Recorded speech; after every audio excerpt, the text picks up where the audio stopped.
Bharatiya Janata party के जिला अध्यक्ष कैप्टन भूपेंद्र ने कहा है कि देश में आवश्यकता वस्तु अधिनियम अंग्रेजों के शासनकाल के दौरान बंगाल में आए बहुत बड़े अकाल के कारण लागू किया गया था। इस अकाल में 10 लाख के करीब लोग मारे गए थे और खाद्य पदार्थों की देश में किल्लत होने लगी थी। अंग्रेजों ने भी द्वितीय विश्व युद्ध के कारण अनाज की स्टोरेज कर ली थी। इसी बात को ध्यान में रखते हुए आवश्यकता वस्तु अधिनियम लागू किया गया था ताकि कोई अनाज का स्टॉक ना करे। लेकिन अब देश में स्थिति बदल चुकी है। आज किसानों की मेहनत के कारण देश में अनाज का 3 गुना स्टॉक है। इसी कारण देश में आवश्यकता वस्तु अधिनियम की जरूरत नहीं रह जाती है। कैप्टन भूपेंद्र ने ये बात आज भाजपा जिला कार्यालय में पत्रकारों से बातचीत के दौरान कही। उन्होंने कहा कि इसी तरह कृषि सुधारों के लिए पिछले कई सालों में कई आयोग बनाए गए। स्वामीनाथन आयोग सहित कई अन्य कृषि सुधार प्रयासों में ये साफ तौर पर कहा गया कि कृषि क्षेत्र को सरकार के अधिकार से आजाद करना चाहिए। भाजपा जिला अध्यक्ष ने केंद्र सरकार के 3 नए कृषि कानूनों को लेकर चल रहे विरोध के चलते इन कानूनों के पक्ष में कई और बातें कही।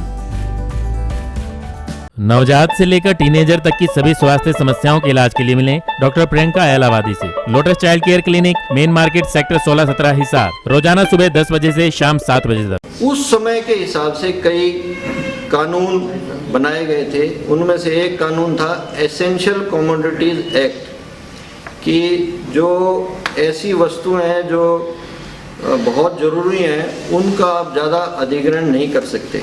एक लिमिट बना रखी थी हर चीज़ पे, और मूल रूप से उसमें खाद्य पदार्थ थे। क्योंकि कमी थी तो कोई स्टॉकिंग कर लेगा तो फिर ब्लैक में बेचेगा, क्योंकि बाकी जगह कमी है। आज हम सारे के सारे समझते हैं कि उसका कोई औचित्य नहीं बचा, क्योंकि देश के अंदर वैसे ही इतना ज़्यादा सरप्लस हो रखा है। ऐसे ही 2-3 कुल मिला के अभी कानून बनाए गए हैं। मैं ये बताना चाह रहा था कि स्थिति कहाँ थी और कहाँ से कहाँ पहुँच चुके हैं हम आज के दिन। एक सारे सिस्टम का ओवरऑल करने की ज़रूरत आने लगी थी। पिछले 25-30 साल से विभिन्न जो आयोग बने, विभिन्न जो कमीशन बने, इस स्थिति को बदलने के लिए, क्योंकि क्या है, ज़्यादा अगर हो जाएगा तो सिंपल सी बात है, अनाज ज़्यादा हो जाएगा तो फिर वो रुलता फिरेगा और वो ख़राब होता फिरेगा, उसकी कदर नहीं बचेगी। उसके बाद मार्केट में रेट कम हो जाएगा। इस प्रकार की कई दिक्कत आनी शुरू हो गई थी। तो अब एक नई व्यवस्था की ओर चलें तो स्वाभाविक रूप से तत्कालीन उस समय जो भी सरकारें थी उन्होंने आयोग बनाए कि भाई इसको चीज़ को, एक्सपर्ट्स को बिठाया कि भाई इस स्थिति को ठीक कैसे किया जाए, इसके अंदर सुधार कैसे लाया जाए। तो 25-30 साल से हम लोगों ने सुना है, एक स्वामीनाथन कमीशन बना था जिसका सबसे ज़्यादा नाम आता है। उन्होंने कई बुनियादी चीज़ें बताई, कई चीज़ें जिनके अंदर एक चीज़ ये भी थी कि भाई मार्केट मोटे रूप से फ्री होना चाहिए, मार्केट के अंदर रोक टोक नहीं होनी चाहिए। अभी तक क्या था, एक प्रदेश के अंदर कुछ उगता है वो दूसरे प्रदेश में आप खुले में नहीं बेच सकते। बल्कि यहाँ तक भी था, APMC एक्ट जो बना था उसके अंदर आप मंडी के सिस्टम के अलावा बाहर बेच ही नहीं सकते डायरेक्ट खुले में। छोटा मोटा जो बिकता था वो भी उनकी या तो मेहरबानी से बिकता था या कहीं ना कहीं उनके आंखें, क्योंकि सब जगह वो कवर नहीं कर पाते थे, उससे बच के बिक्री होती थी।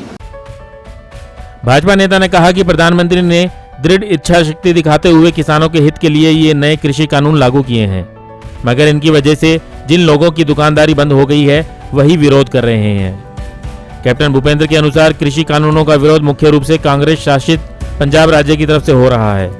पहले पंजाब में लोगों ने रेल रोकी, मगर फिर बात नहीं बनी तो देश की राजधानी को घेरने का काम किया ताकि सरकार पर दबाव बने।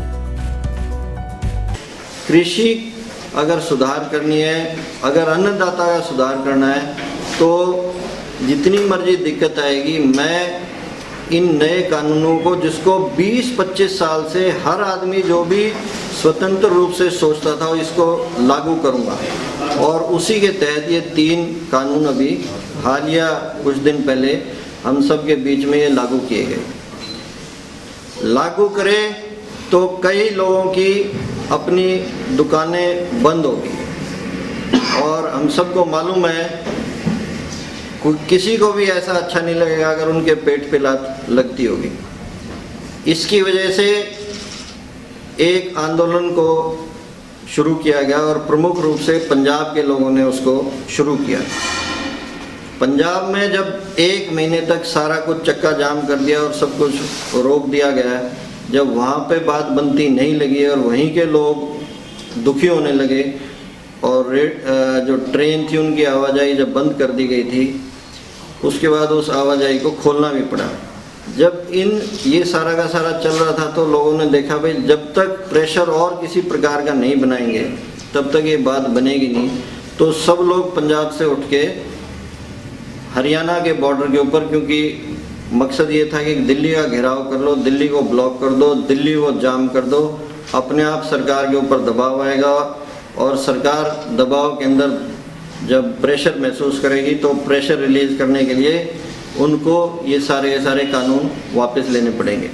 नवजात से लेकर टीनेजर तक की सभी स्वास्थ्य समस्याओं के इलाज के लिए मिले डॉक्टर प्रियंका एलावादी से। Lotus child care clinic, main market, sector 16-17 Hisar, रोजाना सुबह 10 बजे से शाम 7 बजे तक। भाजपा नेता ने इस दौरान सरकार की किसानों के प्रति जिम्मेदारी को लेकर बहुत से आंकड़े पेश किए। साफ तौर पर उन्होंने कहा कि सरकार किसानों के हित की सोच रही है और ये कानून किसानों के फायदे के ही हैं। ब्यूरो रिपोर्ट, नई ताजा न्यूज, हिसार। लेटेस्ट वीडियोस के लिए सब्सक्राइब करें हमारा चैनल नई ताजा न्यूज और दबाएं बेल आइकॉन ताकि आप मिस न करें कोई भी अपडेट।